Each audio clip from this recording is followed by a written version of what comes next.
Okay, I'm going to make a quick video here on how to hook up the Raspberry Pi to my Mac. Working on that right now. So the first thing I'm going to need is this cable here. This is Ethernet cable.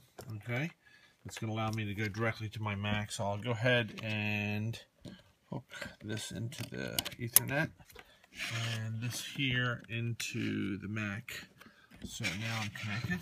And then I have to hook the USB to give them the system power into the Mac. I'll do that. And into the Raspberry Pi here. There we go.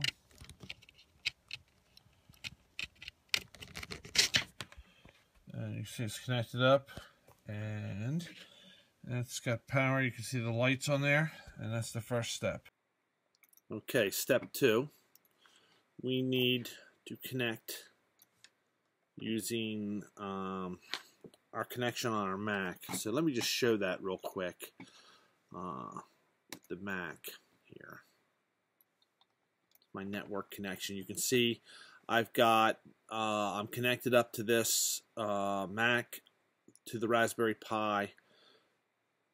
Okay, through Thunder Bridge. I've put my IP address at 10.0.0.187, subnet max 255.255.0.0. Okay, and I did it manually. It's connected up. My Raspberry Pi is 10.0.0.188, so they're on the same network. They're together. I actually turn off my internet connection here while I'm doing this, just as a precaution. Okay.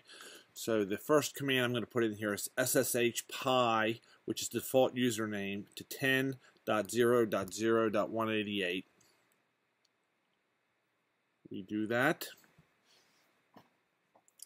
And it should come back and ask me for my password. And there it is. And we put that in. And now we are connected.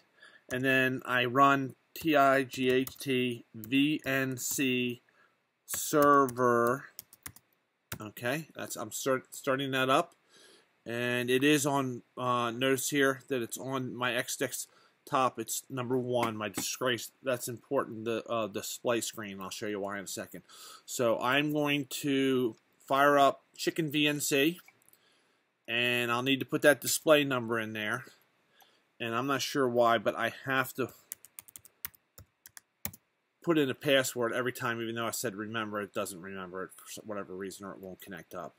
And bada bing, bada boom, I have my Raspberry Pi is now up. I'm going to fire up a window. I've made the window a little bit bigger so that it'll be easier to be seen in here. GKSU space idle will start up my Python in super user mode. It doesn't work unless I do that. Maybe somebody will email me and tell me why. I'm not a Python expert. And I've already written the program to blink the lights, which I will show. I'll leave on the screen for a few minutes so you can see this. Okay, you can see I import RPI GPIO as GPIO, and I imported time. Those are the 2 libraries. I set up a couple setup commands here. I set pin 7 as an output, and then I put a simple loop in here, and I turn pin 7 on and off, sleeping at 1.5 and 1 second intervals here. And I do this 25 times. So when I run this,